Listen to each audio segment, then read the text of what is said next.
What up, Buzz? You tapped in? Okay, Goose, you tapped in too? All right, Chicago, y'all tapped in? All right, boys, let's crack 'em. Feel like Mike in the fourth with the ball in my hands and I'm taking a shot. I'm the king in the madhouse on Madison, whether I make it or not. Now the crowd going crazy, they watching the play and I'm watching the clock. Got my shot in the air and the buzzer go off and I'm watching it drop. This team did things, MJ shot City 6 rings. D-Rose too big, too fast, too strong history. And we good on that, put Jilla on the track and we good on wax. 3, 2, 1, everybody say Bulls on tap, Bulls on tap. Our city pretty and gritty. Benny the bull in the crowd getting hyper and litty. Me, I'm so drippy, it's slippery, nothing offends me. Banners on banners, we winners. We got the stats in the news. Go and subscribe, hang out with Buzzy and Goose. Tapping with us, we the truth. Jilla just murdered the booth.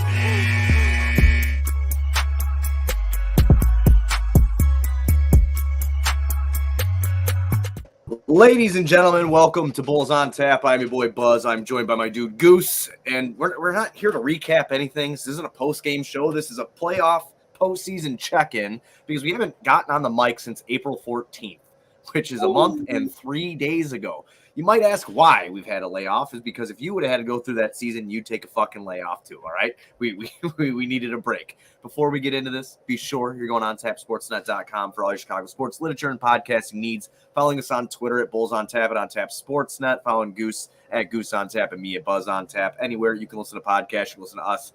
5-star rating and review because that's cool and tough. If you're on Twitter or Facebook, could you please go to the YouTube on Tap Sportsnet YouTube channel, hit the subscribe button, hit the little bell. Anytime we go live, you will be notified. We're presented by Sports Illustrated Media Group. Goose, I missed you, dude. I missed chopping it up with you. How are you? I missed you, and I am proud of you. You destroyed that intro for a month and a half layoff. That was perfection. Thank you. So I just want to congratulate you on that because obviously I changed my name on you during this season, and it's been an adjustment for everybody. Sometimes I forget that I'm Goose on Tap.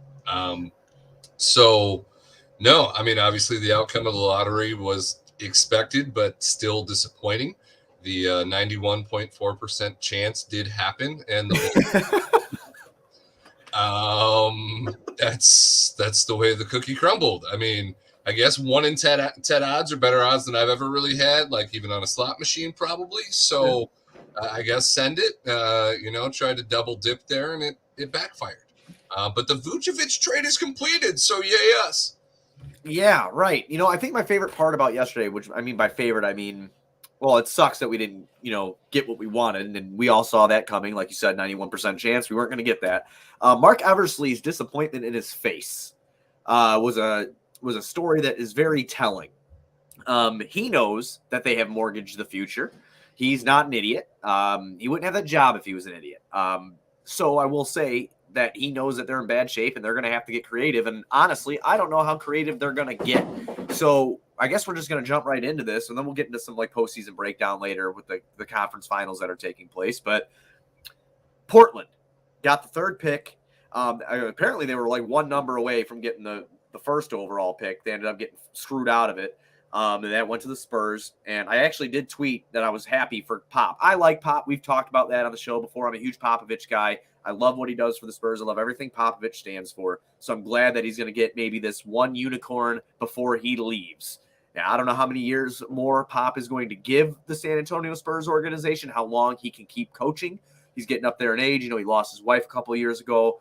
But I'm really happy for him and the organization that they're going to, have this guy. I wish we could have had him. Shut up, Chai Sports Pet. I am happy for Pop.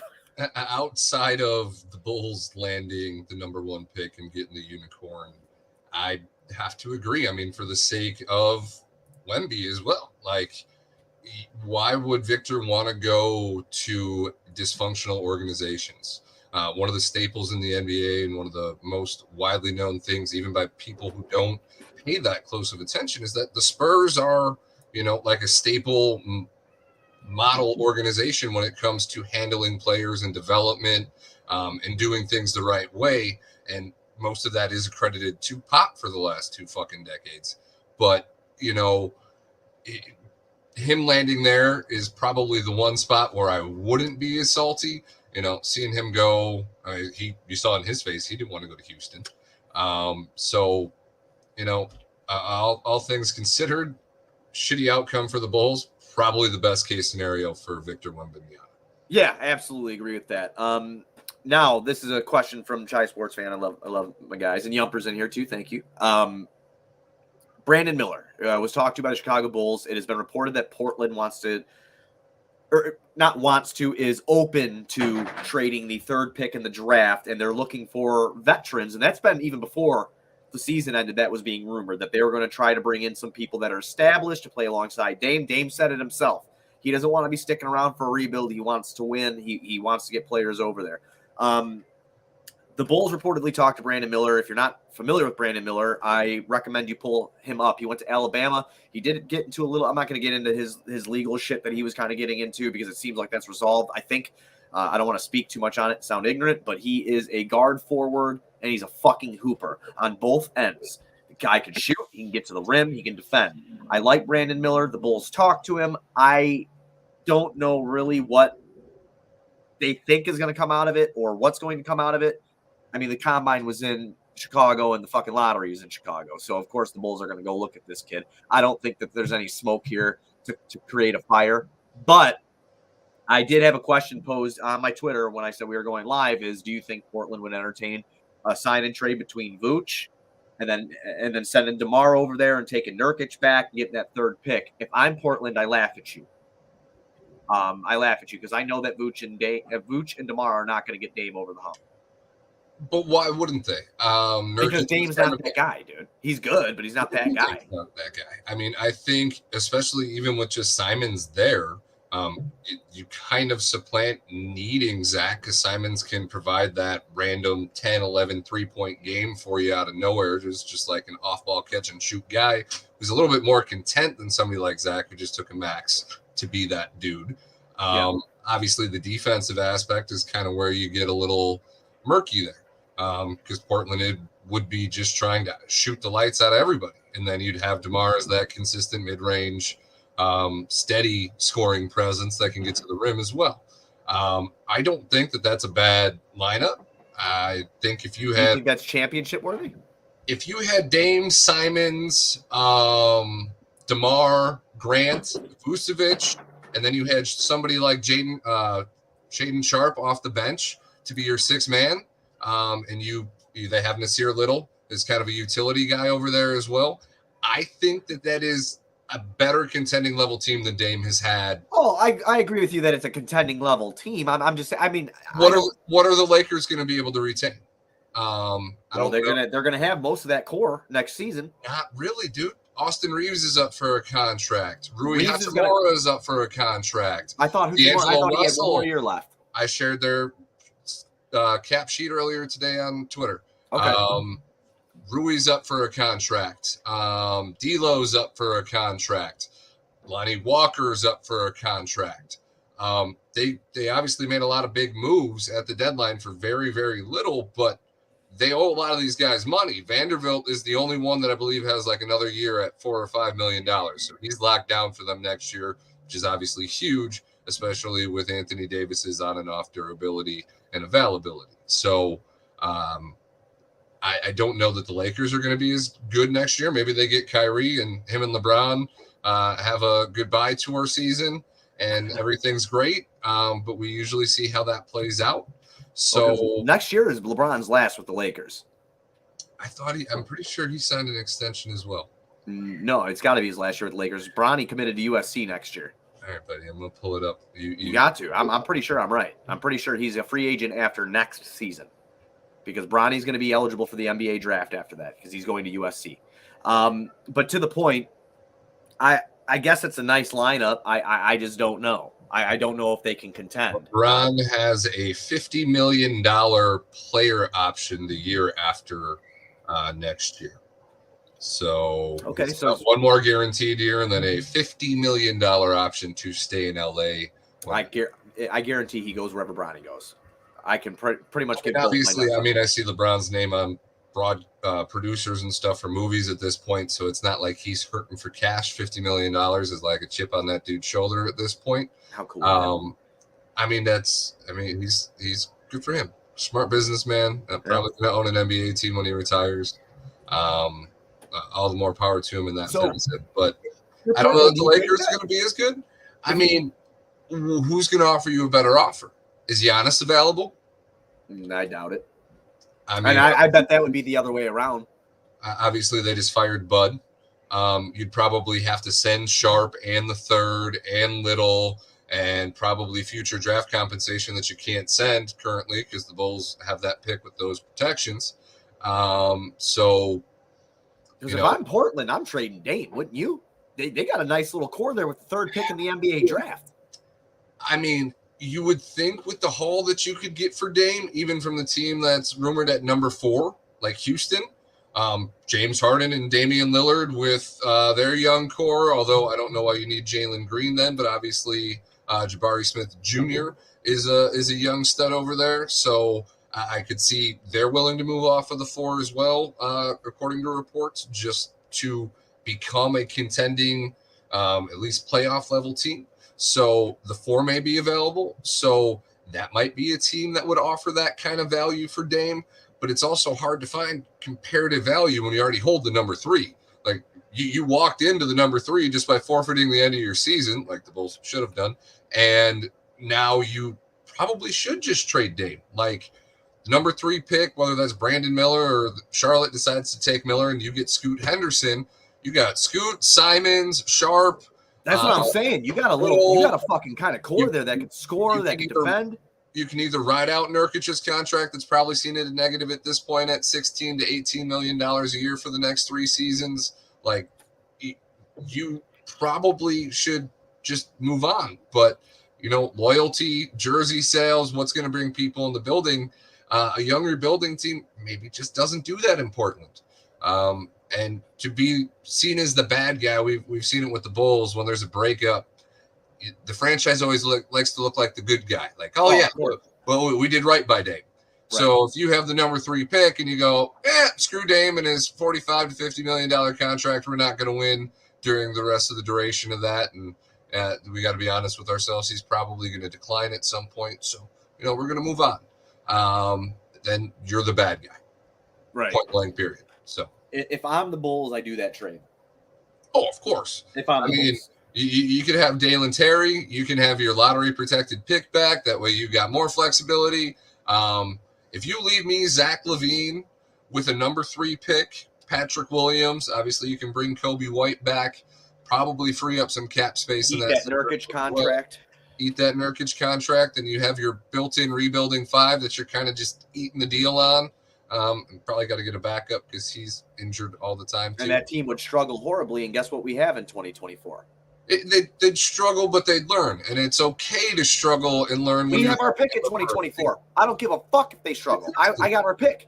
No, exactly. You finish 7th like the Bulls always do, and then you've got like a 25-30% chance at moving up to that top 4.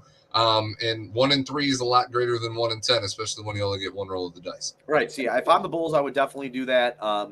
There's been so many different trade scenarios that have been thrown out. And I want to touch on this too before I get the Chai Sports fans comment about NBA Dumbboy, which I just found out the other day. There was a rapper named NBA Youngboy. I had no idea. You didn't know? Never. No, because when I saw it, I thought I was like, "What is this? A rapper? Is he in the NBA?" I looked at him. I'm like, "Okay, I don't know who that is." It's Youngboy never broke again. Yeah. Okay. Anyway, so okay. Sorry, just trying to educate you. Good for you, buddy. Never broke again. I am always fucking broke. Anyway. I don't understand the acronym. Okay, whatever. It never broke again, NBA. I see it confuses older people like me because I'm showing my age here, It's okay.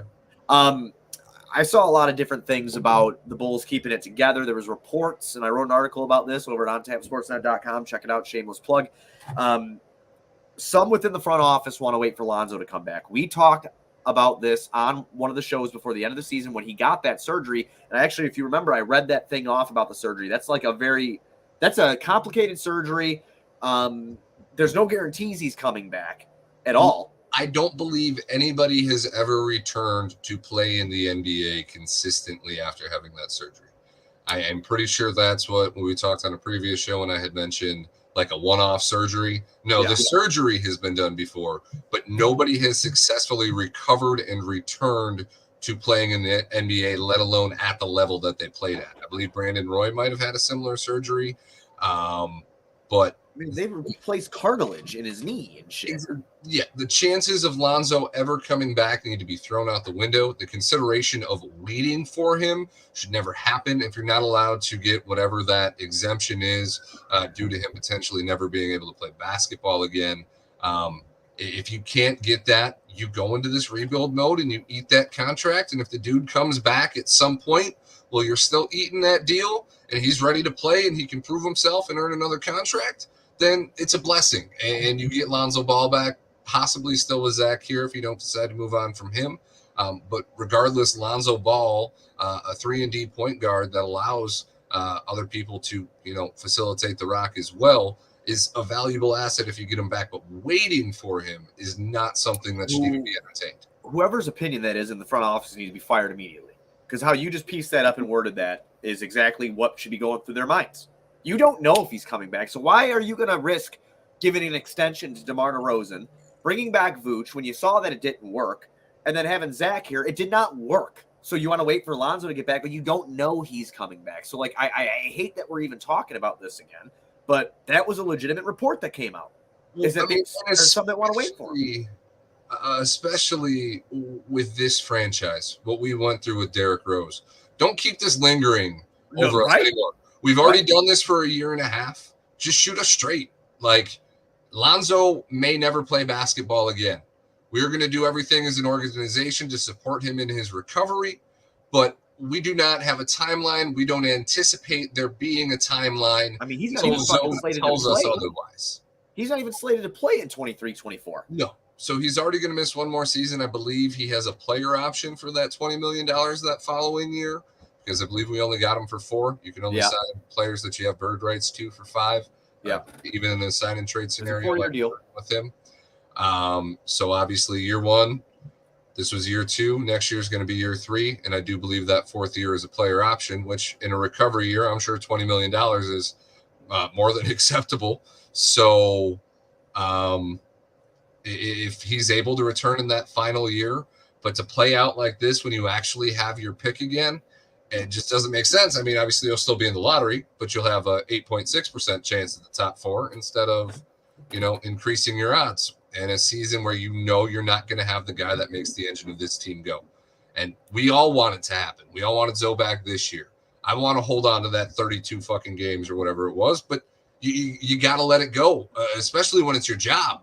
Like, you're supposed to have the cojones to make the decisions, and you came in swinging them things, overpaying for stuff, under evaluating certain things, and you were just swinging your nuts around with the blindfold on, and now we're in debt. We really can't move. We're between a rock and a hard place, and you either got to pay the dude that you traded all this stuff for, or you got to find a sign and trade for him, because you have to get some value for Vooch if he moves on and he's not on this roster next year. We all feel bad for Lonzo. We all hate the situation. And it's something that I've kind of reflected on since the season ended and thinking about like the rise and fall of Arturas Karnisovas and Mark Eversley, right? I think I've learned a pretty valuable lesson on patience. And I think that my patience was very tested within the Garpax era and how we were close with Rose and then how it didn't happen. And like you just pointed out, how we let it linger on a little bit too long with Derek. And then you come into this, right? Now you're on fire for 35 games. We're on top of the world. We're talking shit. We love all the moves that he made. Okay, great. How quickly things change. This is what I'm really nervous about going into this offseason. The swings that he took were literal my GM swings on a video game to build a team, put them together, and fucking ride and turn injuries off. Unfortunately, can't do that in real life. And any Jerry Reinsdorf owned team, everybody's going to get hurt, and it's going to happen, and I can't tell you why. I think God hates him. I'm not sure, but it is what it is. But I don't feel super comfortable, and there's no other way around this. Like, do you feel comfortable with them orchestrating a trade because of how creative they were 2 off seasons ago, like with the Knicks or like with Portland or something like that? Like, Do you feel they can get the maximization upset offer back? Or do you feel like they're in literal hell? I think they've played themselves and they've showed their hands to a certain point and backed themselves into a corner where it makes it hard to get true value. And obviously, as fans, we always somewhat overvalue our own players. Obviously, you want more back in a trade. So I think we'd have to take that out of the evaluation. But just because of the spot that this team is in, and everybody knows there's blood in the water over here, and probably everybody is available outside of maybe Patrick Williams, who still they're probably going to hold on to as their golden boy. And with more opportunity, maybe you do see something enough to give Pat. Yeah, he disconnected. He disconnected while he was talking about Patrick Williams. I did not do that on purpose to him. I do want to point that out. I did not kick him out of here. I don't want to hear about Patrick Williams, though. I can tell you that much. Anybody want to come in here before he gets back in here? What did he do? He kicked something, motherfucker? Goddamn. I'm in the middle. There, he's back. Hey. Where I fixed that cord. What just happened? Patrick Williams made me disconnect. Yeah, I know he did. I didn't do that. I just told everybody I did not do that when we started talking about Pat. Yeah, we're going to have to blame the loading of Patrick Williams for that. Yeah. I wrote the article too. I got to do Patrick Williams' report card for my report card series for On Tap, and I gave him a C minus. Still passing. Yeah, I gave him a C. Well, because I don't want to get attacked by the people that see his raw talent and think that they really know basketball. He's what I think. I really feel is that I think he sucks. I don't think. Well, I don't think. So a D for dog shit. I think that he. I wouldn't say dog shit. I think that he has the physical tools. I just don't think he has the mental fortitude to put it together. So far, yeah, I'm not. Anybody says, oh yeah, I'm good with the Zach and Patrick Williams with somebody else. I'm like, yeah, you're good with Patrick Williams. What have you seen that you're good with Patrick Williams playing 36 minutes a game? Well, I think that's part of the concern for me is that I don't think he has the conditioning for the 36 minutes because in the spurts where you see Pat aggressive, you do see the flashes and the potential turnaround jumper in the mid range. When he shoots the three, obviously he shoots at a very high clip. Yeah. So I think a lot of the things that he does are repetitive and effective, and defensively numbers suggest he's pretty decent. My eye test tells me differently in certain occasions, but he generally is tasked with the best player on the opposing. Hey, he has to deal with playing on the floor with Zach LaVine, DeMar DeRozan, and Vucevic. So I can't really blame the dude too much. So I think you do have a two-way prospect, which is something the Bulls haven't really had. So there is a silver lining there. I think C minus is appropriate. I appreciate that you gave me a good grade on my grade. I don't hate the kid. I just don't like the kid as a player. As a player, he seems like a really great kid. But you would also agree that it's fair to give him a season without. I do. Stars. No, I agree. Yeah, I agree with you. I just don't see how people think that he's going to make a huge jump, Goose. I don't. People keep thinking that he's going to make a huge jump. I don't. Pat doesn't love basketball, but Pat loves money. It is going to be his contract year, so. I believe he's already up for an extension. Obviously, if the Bulls can lock him down for a reasonable number, that would be a win. Maybe not in your eyes, because it would probably be at least $15 million. My God. Well, you know these numbers in the NBA. I know. I know. It doesn't make sense, but you also can't offer him a mid-level exception. Like I know. He's probably going to get anywhere from 58 pick. You offer him anything less than 10, he's taking a pay cut from his rookie deal being the number 4 overall pick. So there's murky waters there. You got to be realistic as well. I did not I did not say that about Lowry Markkanen. I said it didn't work here. I knew Lowry had all the talent in the world. I haven't seen the talent out of Patrick Williams yet. Get off my nuts, Chai Sports fan. Get out of here. What before we move on to the postseason, what do you want to see them do for real? Like, what do you want? Because I know you're a rock and a hard place. You love DeMar. I know you're a Vooch guy too, and you like Zach. It's a rock and a hard place. What do you want to see him do? As goofy as it is, in an ideal world, I think you get Vucevic to a reasonable contract just because I think of the 3 stars that you have, he is kind of the most consistent, the most reliable, lowest usage. He could be a compliment to a young team on the right deal as long as he's willing to take money over contending. Obviously, that's going to factor in for him. So if he's willing to do that after you move Zach and DeMar for, to the highest bidder, whether that's to Portland or not.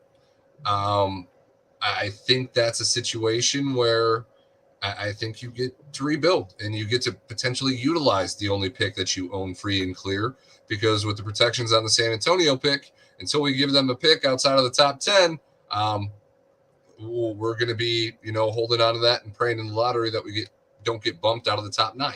So it's kind of just a very shitty situation. So to maybe recoup something from Portland, if we don't get a deal with them for 3 in this draft, maybe late in the 20s, to get another project like a Dalen Terry, which doesn't really excite you, but they have to remove that protection.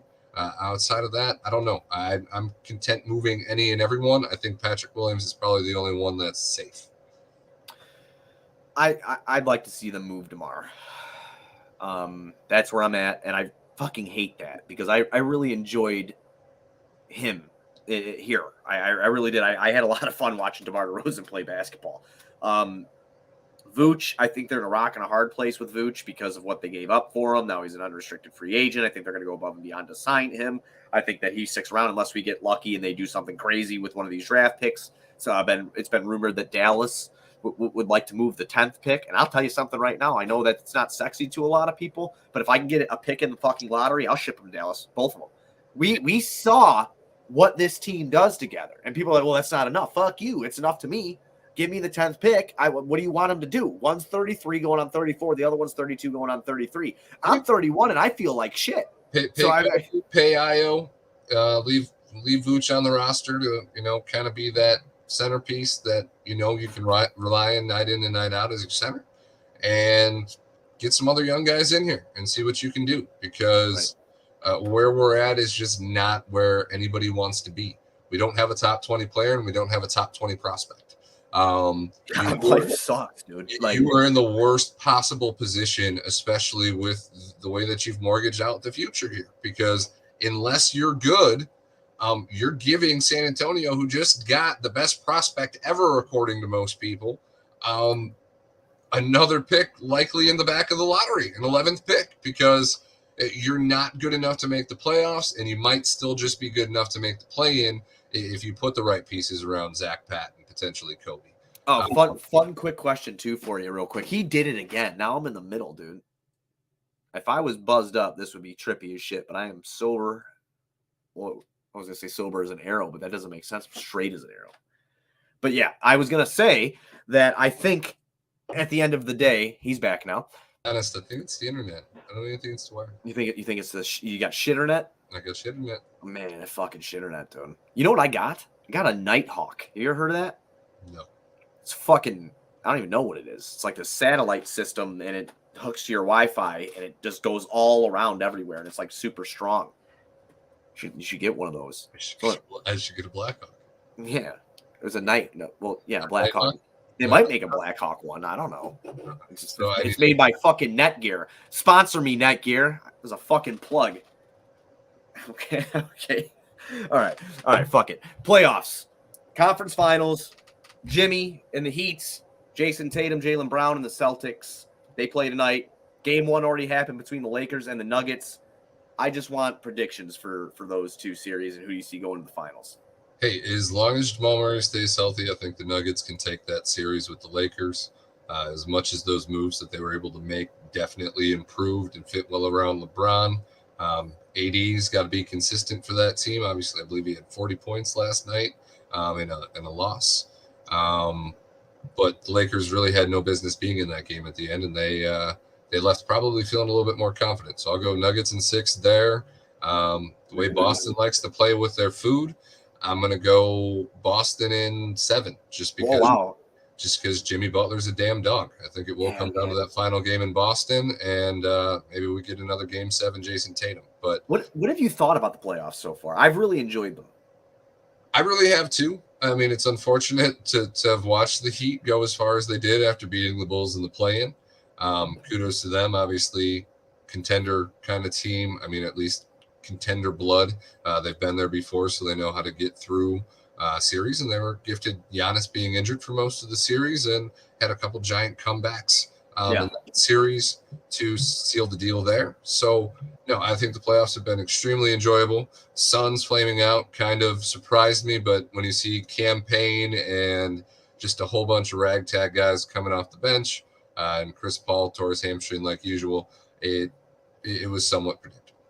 And Chris Paul always disappears in those big fucking moments, man. Really does. It's just like, oh, it's rough. My shit's tight. I can't play for the rest of the series.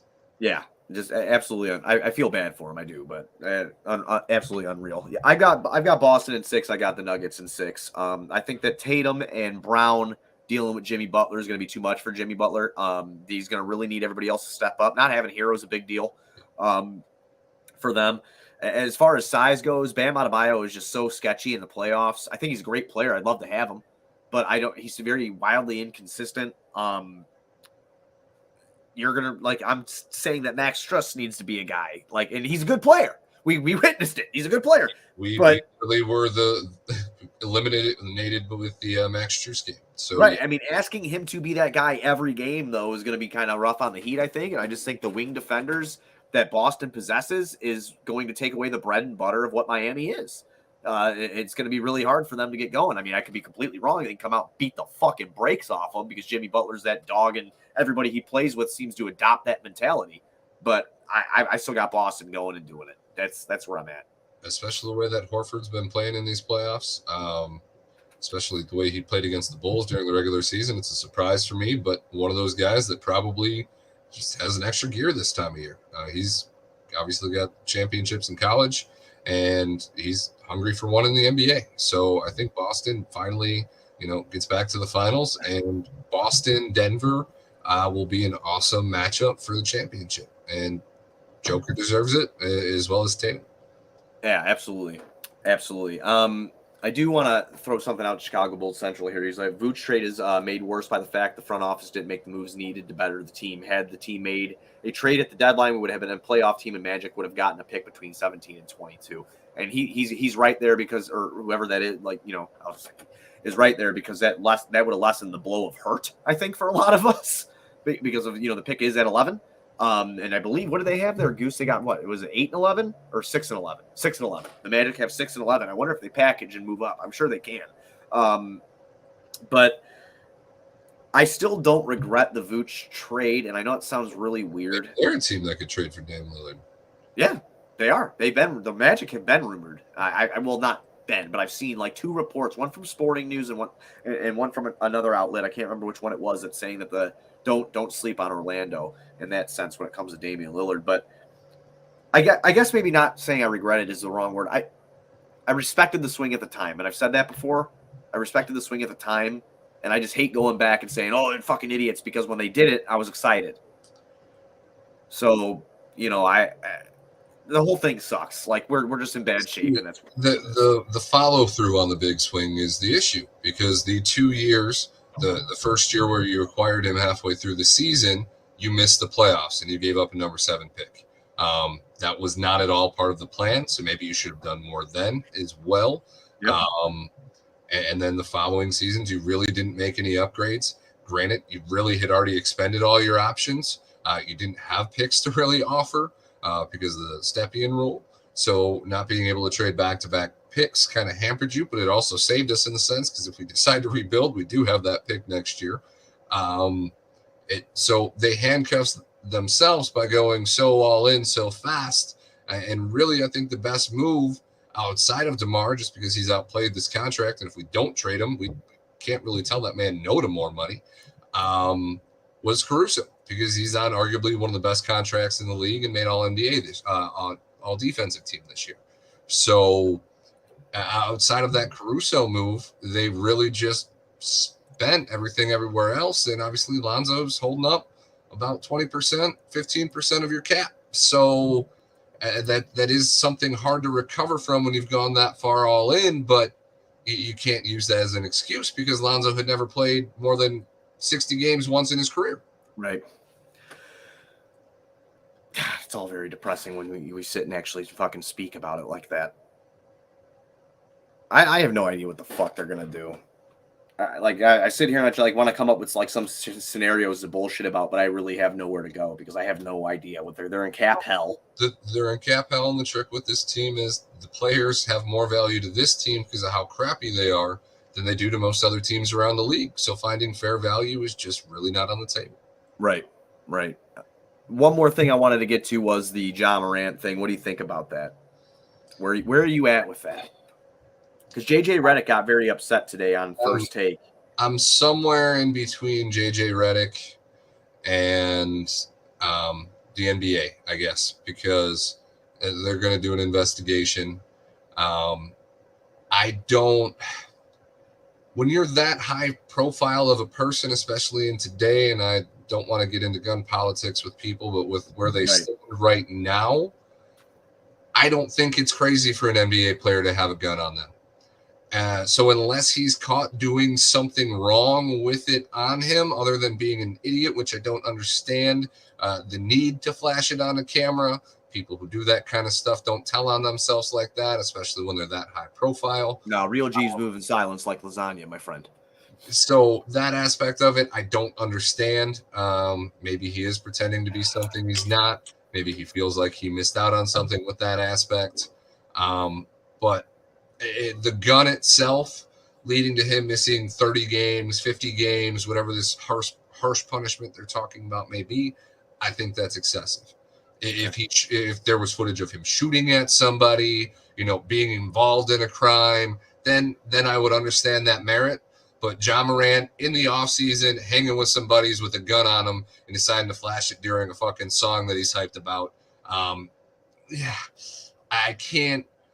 I understand the NBA has an image that they feel they have to uphold, but at the same time, I don't think it's as bad as people are making it out to be. Charles Barkley once said that he is not a role model. It was in a commercial all over the place. You remember that commercial when we were kids? I am not a role model. Charles Barkley, right? It depends on what your standards are in this whole situation. I kind of tend to agree with you in where you're at, but this is where I flip my script. If he didn't have a sit-down interview where he assured his boss that it was not going to happen again, if he didn't have that, I'd be like, okay. No, at a certain level, you have to be held to the same accountability that everybody else that has a job because you get paid a lot of money, so your responsibility should probably be greater than that. Right. And he talked to Adam Silver and seemed to understand what the issue was and all that, and he went and did it again. So, but we'd be hypocrites to sit here and talk about trading for Brandon Miller if the issue really bothered us that much. Oh, I don't give a fuck. Yeah, no, dude. You're gonna go on hoop. You're gonna go on fucking hoop. You didn't fucking kill nobody. You're gonna go hoop. I don't care. It's again. There could be a lot way worse things that he could have done. Yeah, you can do what Miles Bridges did. Right. Yeah. And I'd rather you carry a gun than lay your hand on women. 100%. 100%. I'm totally there with you. I've said on the show before, anybody that lays their hand on women is a bitch. Don't watch our show. Fuck you. That's basically where I'm at. I grew up seeing it. I have no patience for it. But this whole job thing, again, I don't think it's like the biggest deal in the world, but the fact that he told his boss it wouldn't happen again, and it did, whatever comes his way, that's on him. You reap what you sow. So that's all I have on the Ja Morant thing. I don't really have much else, man. I mean, we're going to enjoy the game tonight. Celtics Heat. White Sox are on tonight. I don't know why I put myself through that half the time, but I do. You just live in Jerry world. Look at your wall. Bro, man, it's hard out here. It is. It's hard. I'm glad I'm only like halfway into Jerry world. Not that the Cubs are. Yeah, no. When you're fully submerged, option in terms of ownership and the way they've kind of handled things, but it's I can only bitch about Jerry half of the year. When you're fully submerged, it feels like hell. I mean, it really does. It feels like you almost like cringe turning the television on to turn the Sox on. That's how it was getting for me for a little bit. But I'm going to still keep going through because I'm an idiot and there's nothing else I really care about to watch anyway. So that's just kind of where we're at. You got any final words before we get out of here, man? Yeah. Other than that, I love you and I miss your face. And our friend in Germany did send me a small donation for us to have some drinks together. So at some point this spring and summer, we are going to have to spend those funds together. And Oh, yeah, some absolutely. drinks, and I like drinking. come hang out with the fan bam. I know you like drinking. Yeah, drink is fun, man. It's a good time. It is fun, but I do have 2 jobs now too. So Yeah, dude. I mean, you know, I got the one, but then I got the kids, and then I got this on tap stuff. So it's, you know, there's a lot. We have a lot going on, and you live like So 2 we- hours away from me. So we both have 3 jobs because We you've got do. the kids, the cast, and the dispatch thing there, and I've got the weed and the alcohol and then this. So you know, we'll figure it out though because I need to feel your embrace. I can't wait to give you an embrace, bro. I need to punch the time clock with you. I can't wait, bro. I can't wait to make it happen. Senor, your shirt that you ordered today, I will. I'll make sure I get on that. Please make sure you put in promo code 6.9% off. WST podcasts or some shit, because that's what all the cool kids talk about. I bet somebody just got offended after I just said that. And I usually don't get in any trouble on White Sox Twitter. I keep my opinions to myself. But everybody on the White Sox, if you didn't know this, I know we were getting ready to leave, but I haven't talked to you in a minute.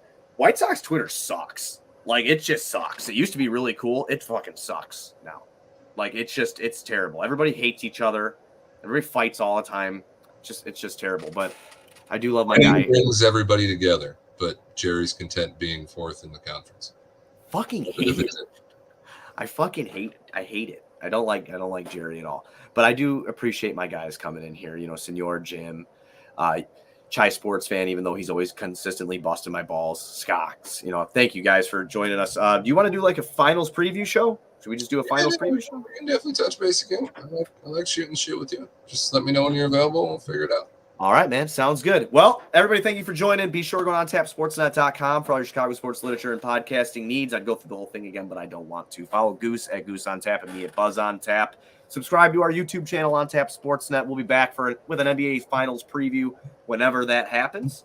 I'd say let's go Bulls, but we're fucked. So, you know, let's go Nuggets.